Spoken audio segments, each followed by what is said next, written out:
Chegamos ao ponto de ordem, no Jornal à Noite, todas as semanas com o bastonário da Ordem dos Advogados, João Massano. Obrigado, bem-vindo, boa noite, Sr. Doutor. Vamos começar pelo caso que marcou a semana nos tribunais, a sentença de Ricardo Salgado, 13 anos de prisão, que, no entanto, não vão ser cumpridos por causa da doença de Alzheimer que afeta o ex-banqueiro. O que é que a lei diz exatamente sobre estes casos, doutor? Em primeiro lugar, acho que é importante salientar que, das opiniões que eu colhi, há uma incredulidade relativamente ao que aconteceu. Sim. Porque as pessoas acham que quem cometeu os crimes que o Tribunal considerou provados, porque houve essa prova e o Tribunal condenou, acham que deveria cumprir a pena e colocam em causa a doença, dizendo que deve ser uma farsa, que foi muito conveniente. Mas é preciso explicar às pessoas que, primeiro, o que a lei diz é: quando alguém não compreende a pena que lhe é aplicada e o ir para a prisão, não faz sentido que a pessoa vá para a prisão. É o que está em causa neste momento. E temos inclusivamente precedentes e inclusivamente situações... É um tipo de caso comum nos tribunais? Não é comum, mas também temos que dizer outra coisa, que é uma das situações que também já aconteceu foi até um crime de abuso sexual, em que depois de praticar o crime também ficou sem capacidade para compreender as consequências da prisão e por isso também não foi para a prisão. Mas no caso do Ricardo Salgado, há uma coisa que é importante salientar, é que há cerca de um ano atrás o mesmo tribunal, o Supremo, se não me engano, entendeu que ainda não estavam reunidas as condições no desenvolvimento da doença para que já se entrasse numa inimputabilidade. Portanto, o que é? Não é o Alzheimer sempre que dá este benefício, se quisermos, de não cumprir a pena, mas é a evolução do Alzheimer que transforma a pessoa em alguém que não compreende sequer o que lhe está a acontecer. E mais, o Tribunal não decide sozinho.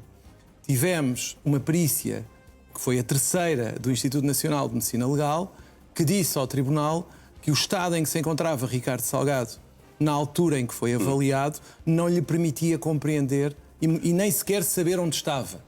Portanto, uma pessoa assim ir para a prisão, só se for numa lógica vingativa, porque fizeste isto, é quase o olho por olho, mas o nosso sistema não é assim. Doutor, de certeza que foi ouvindo as conversas de rua, se calhar conversas lá na Ordem dos Advogados, muita gente de facto a discordar com a sentença, não com a sentença, porque a sentença foram os tais 13 anos de cadeia, mas com o não cumprimento de pena, e depois levantadas muitas teorias. Mas então porquê é que o acusado e culpado e condenado não cumpre pena domiciliária?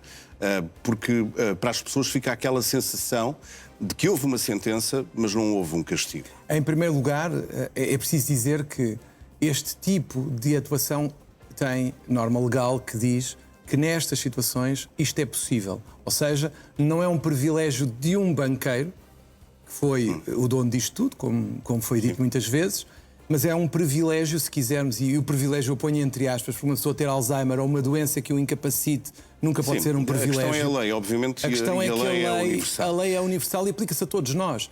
Eu percebo, eu diria, uma espécie de desilusão por alguém que fez o que fez e ficou provado, volto a repetir, o Tribunal considerou provados os crimes, não cumpra uma pena pelos crimes que cometeu. Mas é que o nosso sistema não é um sistema do Antigo Testamento. Mas é que depois este caso é um daqueles que alimenta as teorias da conspiração sobre a justiça que é dominada pelos poderosos.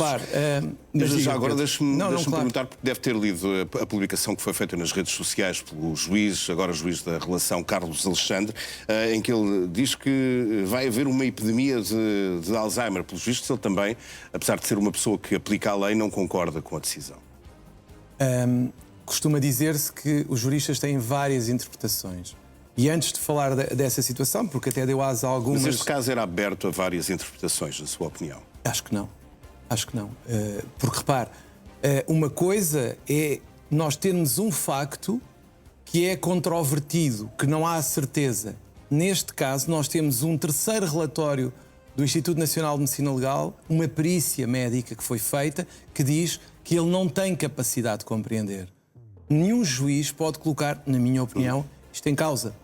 E há até quem diga que se ele não fosse se não estivesse inserido num processo mediático, já anteriormente isto teria sido de outra forma. Não vou discutir isso, não é o que interessa, mas o que eu quero dizer é, este não é, na minha opinião, daqueles casos em que possa haver a dúvida do jurista. Não, este é um daqueles casos em que a ciência médica disse ele tem Alzheimer num estado que não lhe permite compreender a pena. E agora, pegando nas palavras do juiz Carlos Alexandre, e se de repente houver de facto uma epidemia de Alzheimer, é infelizmente, como se sabe, uma doença muito comum, mas que na justiça pode também dar jeito. Há um livro em que eu já tenho citado várias vezes com pessoas com quem tenho falado, em que alguém se fez passar por alguém sem capacidade mental e conseguiu ser internado em hospitais psiquiátricos. Aquilo, eu não digo que não seja possível. Agora, o Alzheimer, ainda por cima, parece-me, pelo menos os médicos com quem eu falei, disseram-me que é impossível fazer este tipo. E Porque hoje em dia há uma série de exames que atestam. Exatamente. Portanto, eu só queria era disso. dizer que isto não foi um capricho dos juízes, isto foi uma situação comprovada medicamente. E teve 3 exames. Houve uma altura em que o tribunal disse ainda não estão reunidas as condições e agora já estão reunidas as condições de acordo com o último exame que foi feito. No entanto, o advogado de Ricardo Salgado deve tê-lo ouvido também no final do julgamento, diz que nem sequer devia ter havido julgamento e devemos ter em conta que há outros processos onde o ex-banqueiro ainda é acusado, estou a falar do BES Angola e do Universo Espírito Santo. Isto é conversa de advogado, como se costuma dizer, ou é melhor, de facto, que a Justiça olhe para estes outros processos, que é para não chegar ao fim e termos um desfecho como tivemos esta semana? Eu não sei o que é melhor para a Justiça, se é haver a condenação nestes termos, sem execução da pena, se é parar logo o processo. Recorde-se, e sem, naturalmente, me pronunciar sobre o mérito do que fez o meu colega, o Dr. Francisco Proença de Carvalho, é preciso salientar aquilo que eu disse há pouco, ou seja, ele já tinha tentado anteriormente parar o processo com base no Alzheimer. E foi aí que o Tribunal disse, ainda não estão reunidas as condições para isto, vamos levar o julgamento até ao fim e no final vamos ver.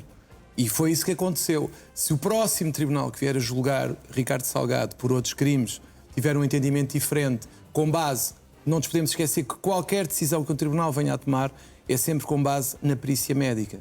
Portanto, eu quero acreditar que vão seguir as indicações dessa perícia. Vamos aguardar para perceber exatamente também aquilo que vai acontecer. Temos ainda um outro caso no ponto de ordem, temos apenas um minuto para falar dele.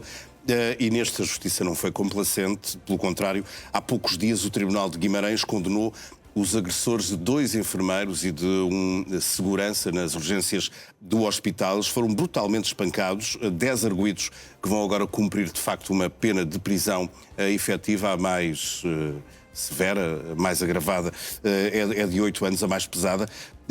E é curioso como, por exemplo, neste caso ninguém discute a pena, ninguém discute que houve justiça. Repare, eu trouxe esse caso precisamente para fazer o contraste. Ou seja, não sei se era esse o objetivo para mostrar isso mesmo. Mas repare, essa é uma situação em que a Justiça foi implacável. Foi implacável. E tem que ser. Não tanto pelas agressões que foram brutais, uma das pessoas, a senhora enfermeira, ficou 1 ano e meio sem poder trabalhar, mas pela forma como tudo se passou. Entraram pelas urgências, quiseram que o familiar, que era uma menina, creio, a familiar fosse atendida à frente de toda a gente sem passar pela triagem e o Tribunal reagiu bem, na minha opinião, se comprovou tudo o que foi alegado.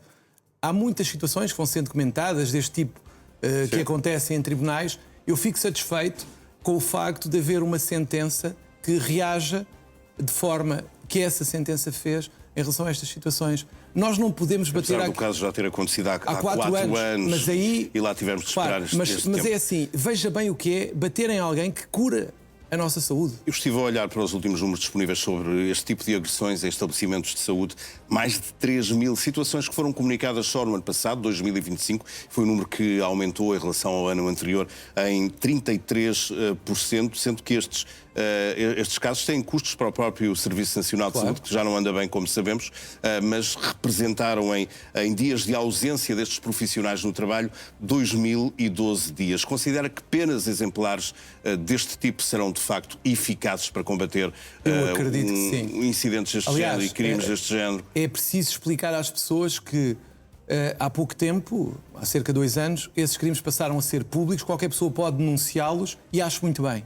E mais, as penas são agravadas por serem crimes cometidos contra profissionais de saúde que cuidam de toda a nossa saúde. Com a falta de médicos e de enfermeiros que existe, e todos sabemos que existem, ainda colocar alguns de baixa não me parece que seja bom. De todo. Dr. João Maceiro, muito obrigado. Muito obrigado, pelo eu. ponto de ordem desta semana. Voltaremos a estar juntos na próxima. Uma boa noite para si. Boa noite.